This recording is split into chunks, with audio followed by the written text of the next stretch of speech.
This is Mayor Cecil Willis, and I'm here with our first responder team and our partners from Fort Bend WCID number 2 to give you an update on information we have at the present time. First, again, I want to tell you thank you, residents of Stafford and businesses of Stafford. You went above and beyond in doing your part by staying at home, staying off the streets, conserving water, conserving energy. It made our job at the city so much easier in providing protective services for you. At this time, I'd like to call on the president of Fort Bend WCID 2, a good friend of mine, a good friend of this city, Mr. John Rose, to let you know some information about WCID number 2. John? Thank you, Cecil. Thank you, Mayor. The water district is currently experiencing low water pressure. Some of y'all probably have already realized that the pressure has increased. Under the extreme freezing conditions and electrical power outages have impacted the district's facilities. Our Fort Bend WCID has been working throughout the week resolving any water issues. The TECQ required boil water alert is still in effect until further notice. The district is working diligently to provide normal service under this extreme weather event. Our goal is to provide clean and safe water. Thank you for your patience and understanding.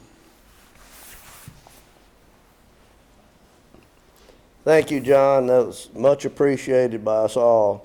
I'm now going to call on our Fire Marshal, Efrem Burns, to give us an update among the areas that he's been looking at.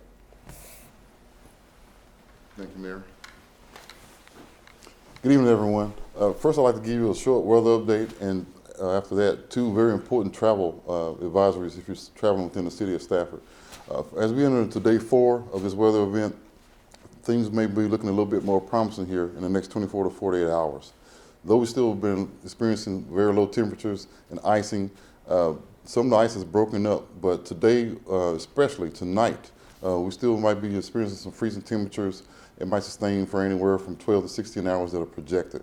So please, do not be fooled by the wetness that you see on the streets that can transform to ice in different areas at any given time. So please travel with very, very strict precautions. Secondly, 2 travel advisories. First, many of you may know, some of you may not, that the Dulles Overpass has been closed. By direction of TxDOT, they came in today and they removed those barricades and they put a de-icing agent on the bridge. Again, do not let that fool you. The icing takes time to melt the ice. So tonight, with those temperatures threatening to drop even lower, there could be some ice spots on that bridge. Though the bridge is open, please travel very cautiously with the bridge. Secondly, per the advisory of TxDOT, intersection of Murphy and Mueller and Greenbrier intersection, there are no signal lights there visible. At nighttime, the actual lights themselves are not visible. 4-way stop signs were put up, but by the advice of TxDOT, they removed. So please treat that as a 4-way stop sign if you're familiar with this area. If you're not familiar with this area and you're in town, from out of town due to the weather, and you can understand where this intersection is at, please treat it as a 4-way stop sign. It's very, very hazardous at night. As I said, you cannot see, so please travel that intersection and approach with precaution. And as we get to the final days of this weather event, temperatures should be, as projected, coming up somewhere around Friday or Saturday above freezing. So that's a positive note. And until then, stay safe, continue to watch the traffic advisories, and be careful out there. Thank you. Thank you, Fire Marshal Burns. Now I'm going to call on Battalion Chief Jose Magana to give us an update on his services and his men's services that are being carried on in this city. Good evening. The fire department has been extremely busy still here with this weather event that we are dealing with. We've responded to over 150 calls since the event started on Sunday evening, and we're still providing these services to you and maintaining as well as everyone else has here in the city in public service. We still want you to caution and make sure that you are practicing your fire safety and keeping an eye on those appliances that you are using to maintain heat in your home, even if you're not having power, whatever source you are using, to make sure that you are keeping an eye on that. The fire department is still answering your call and responding to them, even on the non-emergency calls with busted water lines and whatnot. It's just taking us some time to get there to you. We will get there to you. We just want you to know that it's just going to be a little bit delayed because other emergencies will be taking priority. Thank you, Battalion Chief. I'm now going to call on our Police Chief, Richard Ramirez, to give you an update on the areas that he's responsible for. Thank you, Mayor. Good evening, and the Stafford Police Department is still responding to all emergency and non-emergency calls. I do want to say thank you to all the men and women of the Stafford Police Department that are out patrolling. I also want to thank our communications division for the job that they're doing in keeping up with all the high call volumes that we're having. But we are still out patrolling. We are still able to respond to your emergency and non-emergency calls at this time. As Fire Marshal Burns stated earlier, please be careful when you're driving in and out of the city. There are still areas that are without power on our major thoroughfares, so without the power, the traffic lights aren't working.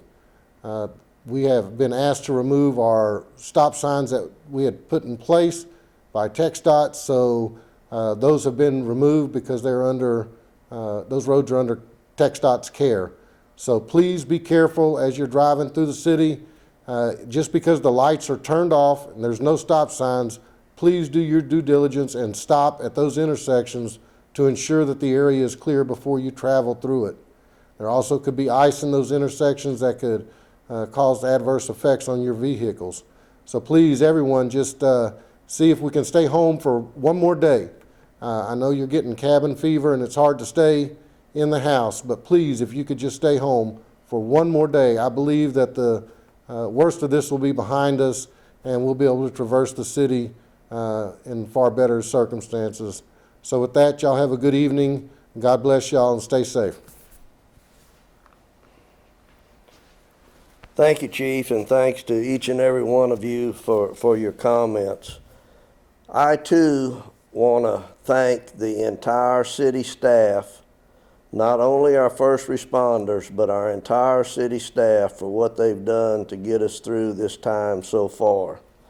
Those of you that really know me know that when it gets to 69 degrees, I'm cold. On the way over today, the thermometer in my truck said 39, and that's the warmest I've been in 4 days, and it really felt good. So, as it was said, one more day, we think we'll get through the worst part of this. Between 6 a.m. and 10 a.m. tomorrow morning, it shows it to be freezing or below. The rest of the day is on the upswing. Tomorrow, we will do another update to you at some time. Ms. Entridge is working on all the social media outlets to get this posted in many areas that we can to keep you informed. So again, one more day, one more night, stay in, and hopefully by this time tomorrow afternoon we will have some good news for y'all. Thanks and stay safe, and God bless each and every one of you.